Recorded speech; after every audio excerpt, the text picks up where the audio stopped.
gente, tudo bom com vocês? Meu nome é Aldrin de Carvalho, esse aqui é o meu canal, que é o canal do Aldrin, e hoje a gente está aqui novamente para dar prosseguimento à nossa história da filosofia, com base na história da filosofia do Giovanni Reale e do Dario Antiseri. Seguindo, então, falando um pouco sobre ciência, na Idade Média, a relação entre ciência e filosofia técnica. No último vídeo a gente introduziu um pouco esse tema, falou sobre algumas questões importantes que estavam acontecendo nesse período, falou um pouco sobre eles estarem preparando algo que vai acontecer com o advento da modernidade, que é a Revolução Científica. E hoje a gente segue agora falando de alguns autores, mais particularmente, que foram bastante importantes para essa incorporação da ideia de experimentação, da ideia de matematização do mundo físico dentro da filosofia. E hoje a gente vai falar mais particularmente de Roberto Grosseteste.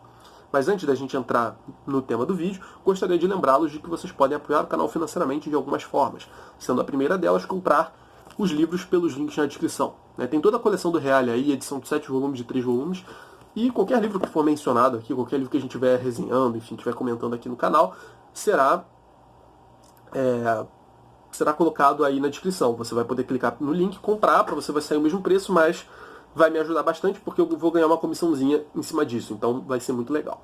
Além disso, você pode fazer uma doação pontual pelo botão Valeu aí embaixo, pelo Pix, cuja chave está aí, pelo Super Chat, e eu acho que é isso, né? Para doações pontuais eu acho que são só esses métodos. Mas existe uma outra forma de apoiar o canal, que é a mais interessante para mim, que é o apoio pelo Apoia-se. Você pode, através do Apoia-se, selecionar qualquer quantia para mim a partir de R$2 e me doar mensalmente. Por mais que você só dê R$2, pode parecer pouco, mas para mim vai fazer bastante diferença, porque eu vou conseguir me planejar com relação ao mês seguinte, as despesas do canal, etc. Principalmente agora que a gente está voltando com toda essa força, a gente passou o primeiro semestre do ano sem gravar vídeo de história da filosofia, muitos apoiadores foram embora, o que enfim é bastante compreensível, e agora a gente está tentando reviver, então não posso deixar aqui de agradecer aos nossos apoiadores que continuaram com a gente e continuam com a gente até agora, que são o Cássio, a Andressa, o Luiz e o Pedro Barbosa, ok? Muito obrigado vocês quatro. Se você quiser fazer parte dos Vingadores do canal do Aldrin, como eu digo aqui, você pode, enfim, clicar aí embaixo, apoiar com qualquer quantia e seu nome vai ser sempre mencionado aqui, não é legal? É muito legal, né? Então, faz isso aí e vamos pro vídeo. Bem, como eu dizia, no último vídeo a gente falou um pouco sobre essa questão da ciência na Idade Média, alguns desenvolvimentos tecnológicos, etc, etc. No último vídeo também ele mencionou uma série de autores que foram importantes para esse primeiro movimento em direção a uma ciência, a uma filosofia da natureza mais experimental. A gente falou de Alberto Magno, falou de alguns outros autores, e mencionamos Roberto de Grosseteste, que vai ser o primeiro grande homem a dar o primeiro passo nessa direção. E, enfim, vamos falar um pouco dele aqui. Como ele diz aqui, o Santo Alberto Magno já dedicara atenção aos minerais e aos seres vivos. Ele já tinha começado a fazer pesquisas nessa área, e ele também já, enfim, isso aí já vem de bastante tempo. Mas ele mesmo já tinha dito que há certas coisas cujo conhecimento a gente deve legar à experiência. A gente deve deixar com a experiência para que a experiência nos dê as informações necessárias. Somente a experiência pode dar a certeza nesses assuntos. Assuntos de mineralogia, estudos de planta, cujo nome eu não sei qual é, mas enfim, o estudo da natureza no geral é o tipo de estudo que precisa estar o tempo todo atrelado à experiência para o Alberto Magno.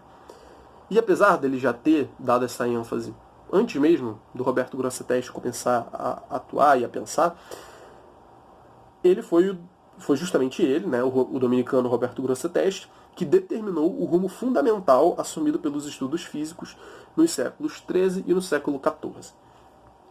Ele dá aqui uma biografiazinha do Roberto Grosseteste. Nascido em 1175, perto de Stradbroke, no condado de Suffolk, na Inglaterra, Roberto Grosseteste estudou em Oxford e em Paris.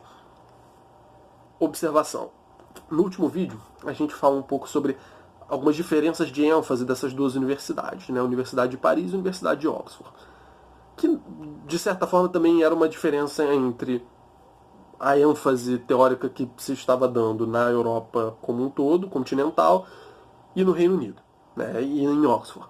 Então, Oxford tem essa peculiaridade, diante do resto das universidades, de dar bastante atenção para o quadrivium, isto é, para as ciências matemáticas.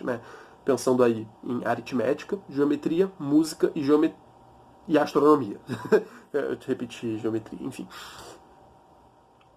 Então, é justamente na Universidade de Oxford que vai começar a surgir essa tendência mais experimental, né, de olhar para a natureza de um ponto de vista mais matemático, que é o que vai se tornar dominante na ciência moderna. Acho que ninguém vai negar isso, ao menos na física, né?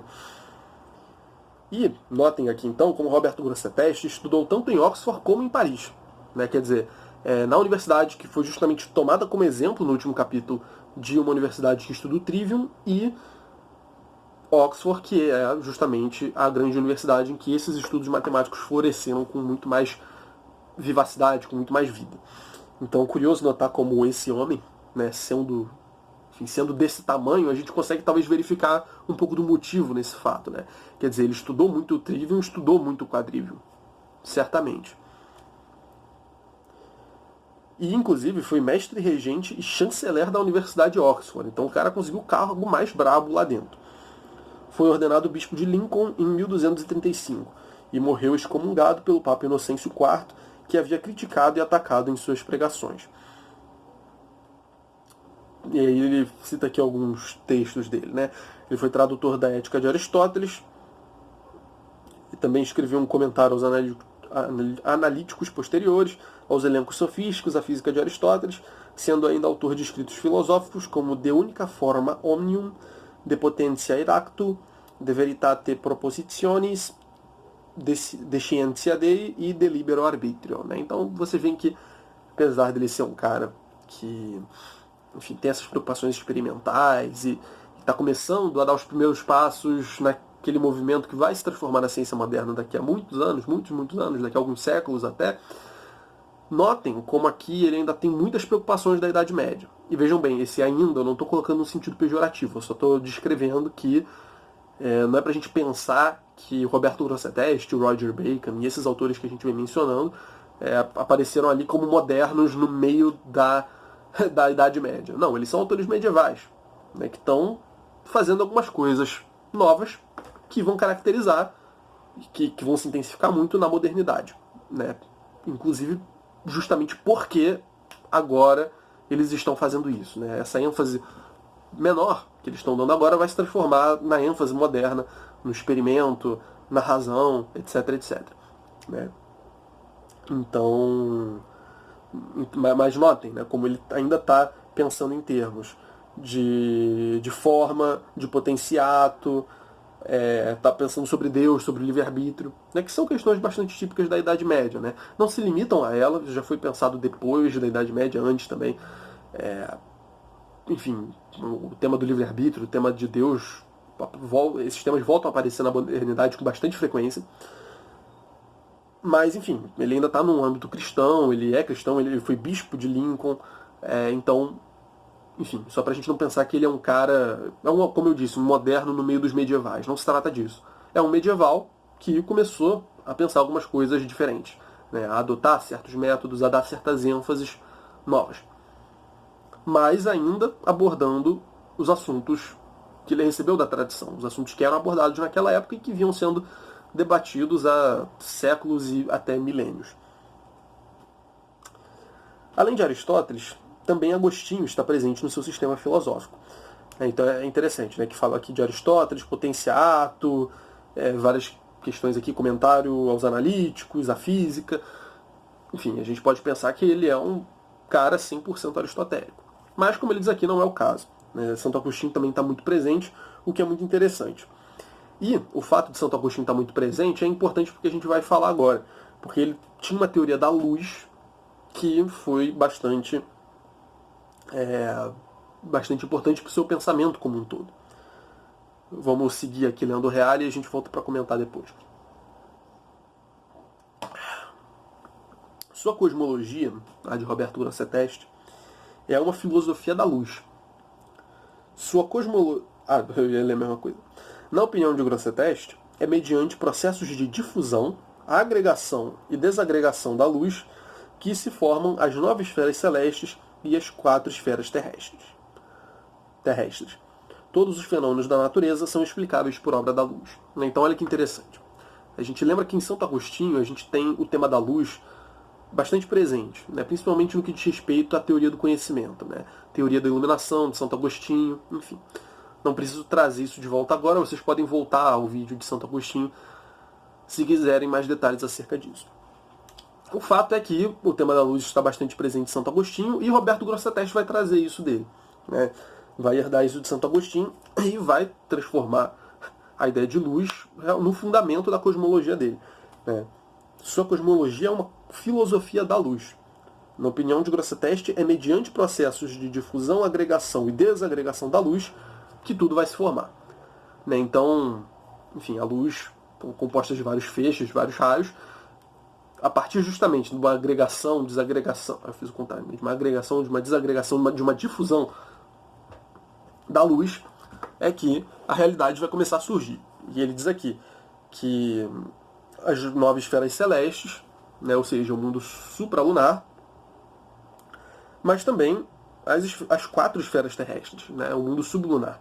Pensando aí, então no fogo, no ar, na água e na terra, né, nas 4 esferas terrestres. Enfim, aí eu até lembro aqui, né, que na estrutura do cosmos medieval a gente tem a esfera das estrelas fixas e ali a gente vai tendo uma série de camadas ali dentro, que vão, enfim, se tornando menores, né, são esferas inscritas umas nas outras. E em cada uma dessas esferas, né, supracelestes, a gente tem supralunares, perdão, a gente tem os planetas, né? A gente tem as estrelas fixas na esfera mais externa e os planetas vão aparecendo na medida em que as esferas vão se interiorizando, né? Vamos dizer assim, né? Vão se tornando mais internas, mais fechadas. E quando chega no mundo sublunar, né, depois da esfera da Lua, mais dentro da esfera da Lua, a gente vai ter as esferas terrestres, né? Que respectivamente são a do fogo, do ar, da água e da terra.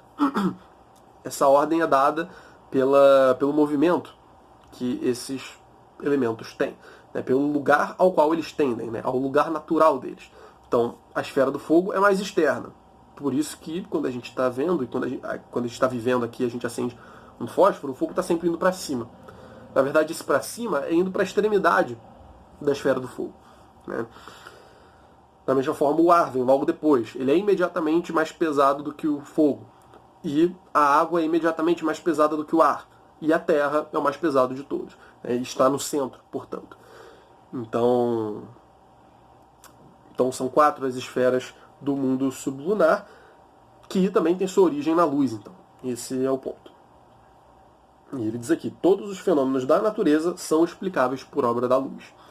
E a gente está tanto batendo nessa tecla aí de ser científico e tal, né, de que agora tem essa coisa experimental muito em voga, né, vindo no pensamento do Grosseteste, do Bacon e tudo mais, vocês podem achar esquisita, né? Tipo, o cara está dizendo que tudo é feito de luz em algum sentido. Né? Enfim, a gente não vai aprofundar aqui exatamente em como funciona essa luz do Roberto Grosseteste. Mas o fato é que vocês podem estar pensando, tipo, os caras saíram de uma teoria metafísica, foram para outra que, é mais estranha do que ela ainda, né? Tipo, o cara está dizendo que tudo vem da luz, que negócio esquisito. Não soa muito científico e talvez algumas pessoas ouvindo isso podem ter ficado decepcionadas. Mas, ele vai dizer aqui. Dentro dessa ele vai dizer um negócio daqui a pouco, fiquem ligados. É dentro dessa metafísica da luz que encontramos encastelados e sistematizados alguns conhecimentos de natureza científica e empírica. Então, essa metafísica da luz vai ser o quadro geral no qual acontecerão essas descobertas e no qual essas descobertas vão se encaixar, né? Ou seja, sempre pensando ainda dentro de uma cosmologia geral, né? Ainda existe esse ímpeto metafísico no pensamento dele. Que conhecimentos são esses? Ele diz aqui como os conhecimentos sobre as propriedades dos espelhos e sobre a natureza das lentes, né? Bastante a ver com a questão da luz. Só que, aí retomo o ponto que eu estava falando antes, que eu estava dizendo antes.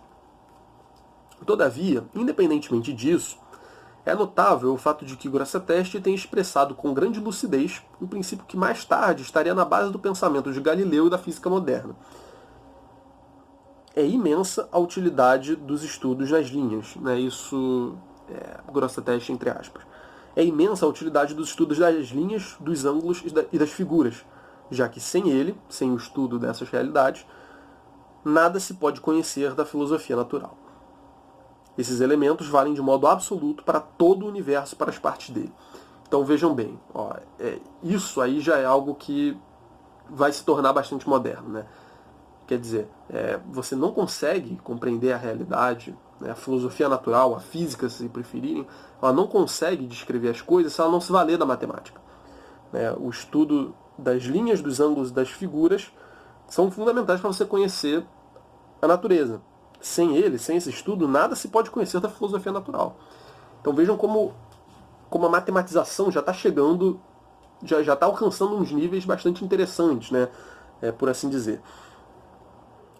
Porque, enfim, uma vez que você tem essa ideia da luz, a luz ela se propaga. Enfim, eu não quero entrar aqui nas discussões contemporâneas sobre isso, mas assim, a gente vê o raio de luz se propagando em linha reta. E ele reflete nas coisas. Né? E ele passa por refração, dependendo do material em que ele incidir.